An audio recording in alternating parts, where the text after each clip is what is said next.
Good morning. That's very poor of you guys. Come on, you can do a little bit better than that. Good morning. Excellent. All right, you're alive, so that's a very good start. Thank you very much for that introduction, and Your Excellency, thank you very much for your presence. We've got a little bit of time today, and I know I'm standing between you and coffee, and that's not a very good place to be. The worst place could be between you and lunch, but thankfully that's not my spot, so we don't have to worry about that. I want to address you a little bit today with regards to this notion of leadership development and where we might be failing as an organization and it's a two-way street where this may be happening, and look at some of the ideas of how we can better serve one another within the company, from the top down and certainly bottom up, and in your roles in HR, what it is that you can do to try to alleviate some of this stress where it comes to, are we developing our people properly? Are we making a difference in their lives? Today, when you look at a lot of the companies that are there,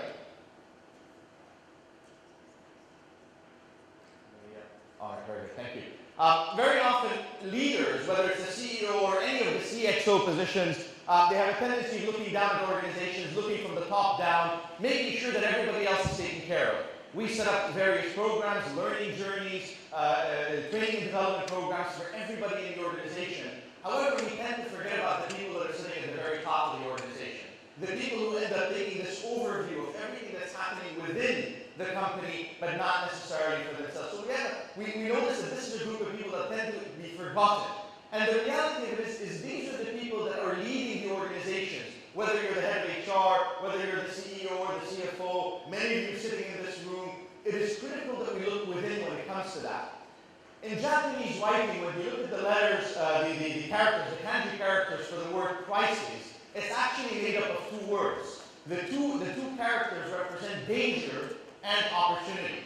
And then this morning in her opening speech, Sophie had talked about this notion of the challenges and the dangers that are ahead of us and what's coming. Within that danger lies opportunity, but it only is seen as opportunity if we have the right people in place, the right strategies in place to help these individuals. So it's critical as we move through our programs, we look at the idea of where is it that we're helping our people? Where is it that we can make that change happen? And the fact that change is taking place. And when the winds of change come in, there are two types of people, there are two types of leaders. Those that run for the hills, those that look for shelter, and these are people that look for opportunity within there. They find a way to make the best of the situation. But for you to figure this out and to find out who is it that's in the right place that can take advantage of this, we have to look at the people that we have in the organization. And it comes down to having the right people. The word management is used to no end over and over again to describe a group of people. And don't get me wrong, when we talk about senior management, and very common, the definition of management is the fact that it's about making things happen through people. And that's perfectly fine. We still need that in an organization. However, as you climb further up in the organization and you look for every opportunity to create great potential and successes, what you're looking for is leadership. And leaders, unlike managers, are those that create the environment for people to make it happen for themselves. It is not about making sure to give people advice or tell them what to do and where to go and turn right and turn left, but rather creating that environment. But that's a little bit easier said than done. It is about looking for who it is that we're going to engage in that organization. So our leaders need to be visible. We use a lot of football analogies in our business, considering especially that we do live in a Gulf nation and a football-loving nation. It goes without saying, anybody here watch football? Very good, excellent. And if you don't, you should. If you take a look at it, at every game, the coach, the manager is always by the sideline. And there's a reason for that. Leadership must be visible. And what's very interesting is when the leader is not there, the invisible leader is when it truly becomes visible. If you watch a football match and that guy is missing there, he's not running around and moving his team along and being there as a motivator, as a supporter, as someone who pushes through that, we recognize that. All too often, we tend to see leadership where the leaders, in fact, now they're watching a little bit too far away from the match. They pretend to be there, but not necessarily they're engaged somewhere else. And that's something that we have to take a look at. We have to take a look at who's within the organization. And it comes down to the type of authority that we're growing within the company. And authority comes in various forms. I know we don't necessarily like the word authority. It gives us the impression that someone is in charge of something. Well, let's face it. If you're a leader in an organization, in any function, you have a sort of sense of authority. But that authority comes in various formats. Some of us get authority through structural process. You've gone up the ranks, you have a title that says, I have to listen to you.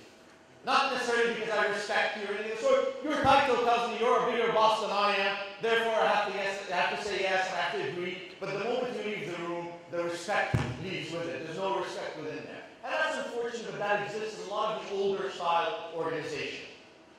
Other sense of form of authority is what we refer to as sapiential. This is the authority that's gained via experience, that you've proven your abilities. Those 18 and 20 and 25 years that you've spent there demand that people listen to you and you tell them how it's going to be. They want to learn from you and they want to learn from your experience. That's a very powerful sense of authority. It's very hard for people to dispute that. A third form of authority comes in what we refer to as moral authority. People that we tend to trust. You've kept your word, your promise. You've never lied to me. You've told me about good times and bad times. And therefore, I respect you and give you that authority based on that morality component. That fourth part of authority, though, is what we refer to as charismatic authority. The charisma. People who just have that kind of style within them. For lack of a better example, and I know not everybody might agree with this, the Obama style. And I think when Obama was first elected in 2008, a lot of people, there was a lot about his charisma, his style. And we have many examples within our very own country here where you see that charisma and you just want to follow these people simply because of who they are. They walk into a room and their presence is simply filling all around you. I was very fortunate, we'll talk about this in a moment. Has anyone been to the new mall, the beach? Very often refer to the beach and refer to the mall at the same time.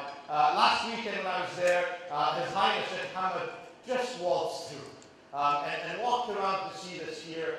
And simply watching the people gather around gave me the sense of notion of why we follow this leader, why whatever he lays out as a vision, someone wants to do that. And it's very much because he shows up like a regular human being. Not someone that applies structure and says, I am who I am, you must follow me, but rather he's gained it by a number of areas, whether it was sapiential, moral, and the charismatic component. And this charisma is really what we refer to as it's a uniqueness here. Let me ask you very simply. If I mention Burj Al Arab, the wonderful hotel, what descriptive words come to mind? Luxury. If I say Mercedes, what's that? Very good. So these are known brands to us, aren't they? We recognize them. We recognize the luxury that comes to that.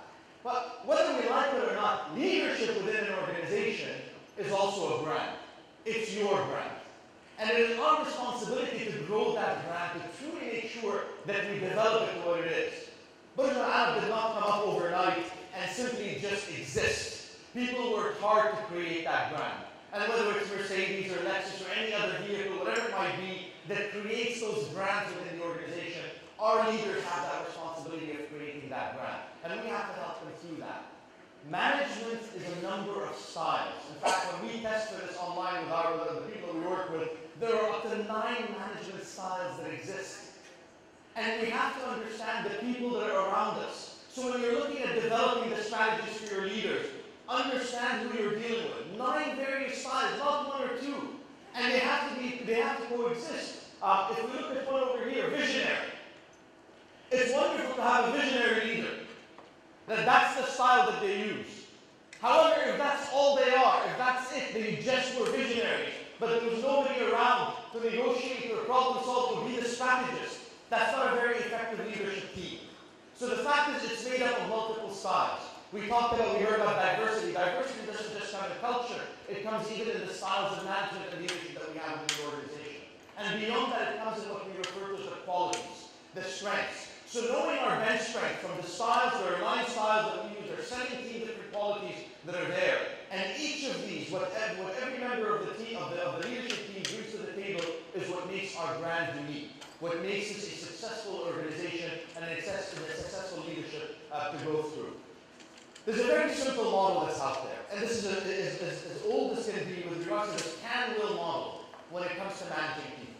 We have 2 types of people in every organization. And they might be a combination of these. We have the people who can, who have the capabilities, they have the knowledge, everything that's required, and then we have people who will. These guys have the willingness, the desire, the drive.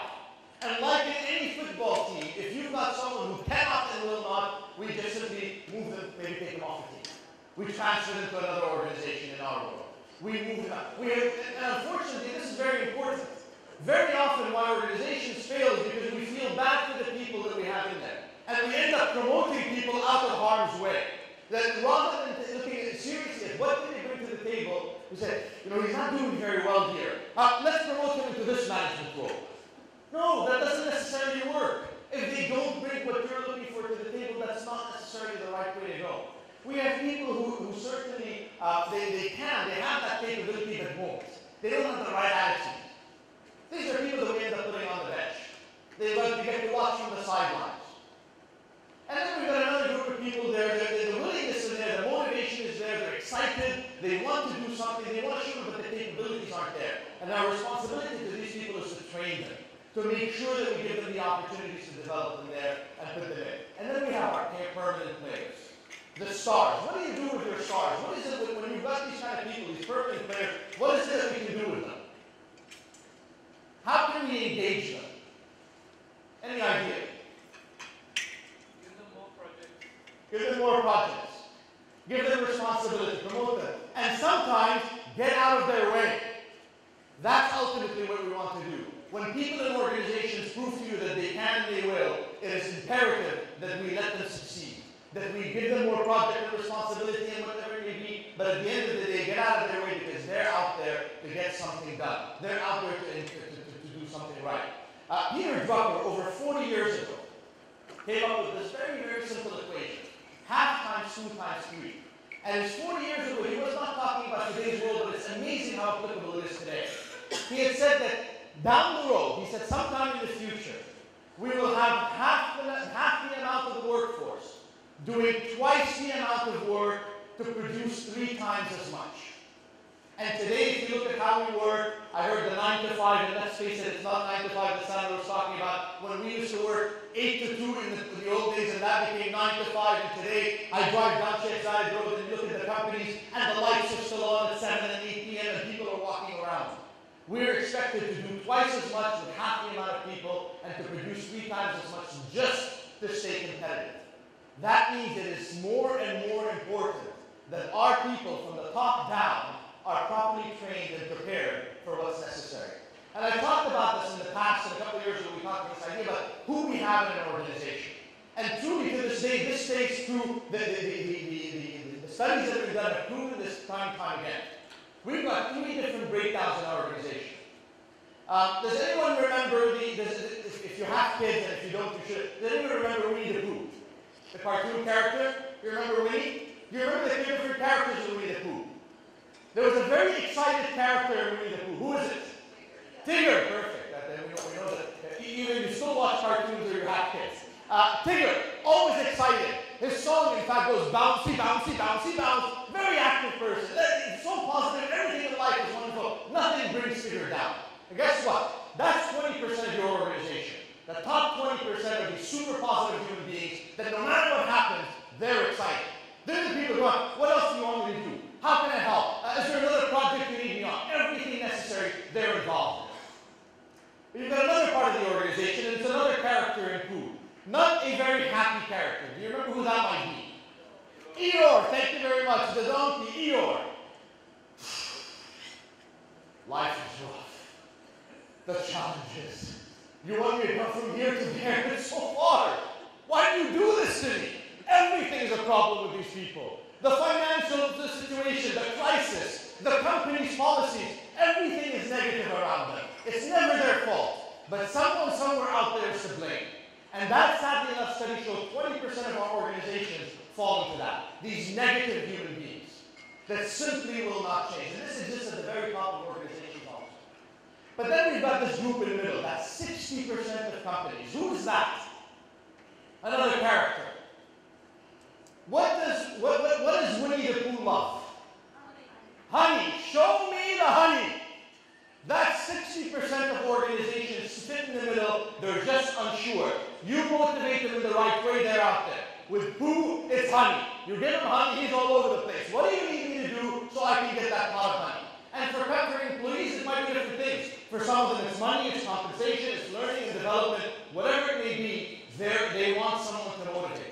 That's 60% of the organization. We're still spending today on trying to change that bottom 20%. We're trying to turn those Eeyores around. Can we do that? It's very unlikely. It's very, very hard work. And we tend to forget the 60% in the middle that simply are dying to be pushed in the right direction if the motivation is there. And the motivation comes from the very top. Tony Hsieh, the CEO of Zappos.com, if you don't know the company, do look this up. This is a powerful company when it comes to culture. They're based out of the United States, and we don't get to see them much here. I won't go into what they do. He often repeats a very, very common statement that says, people may not remember exactly what you did or what you said, but they'll always remember how you made them feel. And effective leadership comes to that very core. It's about the creation of that culture. And Sander talked about this in the culture, and I have to agree with regards to visiting a Microsoft office. You can sense that. And for those of you who find yourself in the United States, on the western side, take the time to visit this organization, and you'll see why the things have changed. Similarly to Microsoft, no offices. The CEO himself for a billion-plus company, got bought out by Amazon recently, sits in a cubicle with the CFO next to him in these little cubicles. They create this environment of togetherness. That I'm just like everyone else. In fact, recently, just about 3 months ago, they eliminated manager titles. They said, we don't need them, we're going to get rid of them. It's all about us growing together. I need to grow, you need to grow. The sixth value of this organization is embrace growth and learning from within. So really, they foster this idea here. So the idea here comes down to this performance is equal to, and it is an actual equation. It equals ability and application. So it's about the quality and the quantity of effort that's going in there. And in organizations, you have people that are down here that bring nothing of quality and nothing of quantity. And that's fine. But these are the problems that you have. And then you've got various components, people who kind of post by. They give good quality work, but the quantity is not necessarily there. So they kind of just keep going through the organization. Others who are strive, they're doing very well, they push and push and push, but the quality is not necessarily there. And these are what we refer to as the strivers. And then you have these stars that are up here. That the work is truly about quality and it's truly about the quantity that's there. And these are the people that we want to look for as the successors. These are the people that we want to create leadership development strategies around. These are the people that we want to make sure that don't get pushed away behind or left behind because we're not engaging them enough. We're not looking for the right programs. There's no such thing as that one size fits all. We have to custom program and custom design what's required for them. And it comes down to this notion of passing the baton. Does anybody watch relay races? Obviously, if you watch the Olympics or the World Cup, you see the relay race. One of the most important factors of that relay race is right there, the passing of that baton. Most races, and the country that has the biggest losses, unfortunately, for dropping the baton when their contention is the United Kingdom, is about this passing that baton. And the reason it works so well, and if you've ever watched a race, you notice that while a 400-meter relay, each racer is supposed to do 100 meters, each runner. Do they run 100 meters? No. They actually run more, thank you. They run 116 meters, the next guy 120 meters, because they overlap one another to ensure that that passing is perfectly synchronized, that they're handing over in the proper way. Organizations should be no different. When we hand over that baton, our responsibility is to look after the person that's taking it from us. We work hand in hand. It's not being thrown over and said, hey, now it's in your hands, it's not my responsibility anymore. No, it's everyone's responsibility if we intend to finish off that race and successfully win it. And it comes down to this here, and this is based on a very famous concept, this notion of the frog that gets comfortable. And I find today very often in leadership we get very complacent. It's like drawing up a nice bath. And you get comfortable and you soak in there. I know some of you asked me for ducks from last year, but no ducks for this one. But this idea of sitting in this bathtub, and you're sitting there and you get comfortable. And what's amazing in this idea here that as the heat rises up, and if you've ever tried this, I don't want to know about it, but if the heat rises up and you start to put on more hot water, we don't tend to realize, in fact, we get more and more comfortable. So much so that eventually, if we were to sit there, it would cook us. And this is what's happening in leadership today. We think simply because we've moved on in an organization, we have a new title, we've achieved what we wanted, and now it's our responsibility to look down at the people that we're looking for, that overview from the top, that our job is done. Not at all. The winds of change will keep coming. That fire underneath us will be lit if it hasn't been for a while. And it becomes our job as leaders to ensure that we're not complacent, that we're not sitting down and we don't recognize the heat that's building around us and not doing anything about it. It is that responsibility that we have. Mao Zedong, many, many years ago, had said that a great leader, when he's finished with his work, his people will stand and say, we did it all by ourselves. Our responsibility is to create that environment where our people feel, no matter how much you support them, that they've done it for themselves, they've done it with great pride. They are the ones that succeeded, and that's what you can do with those stars. Simply get out of their way and let them do what they can. Thank you so very much, and best of luck to you.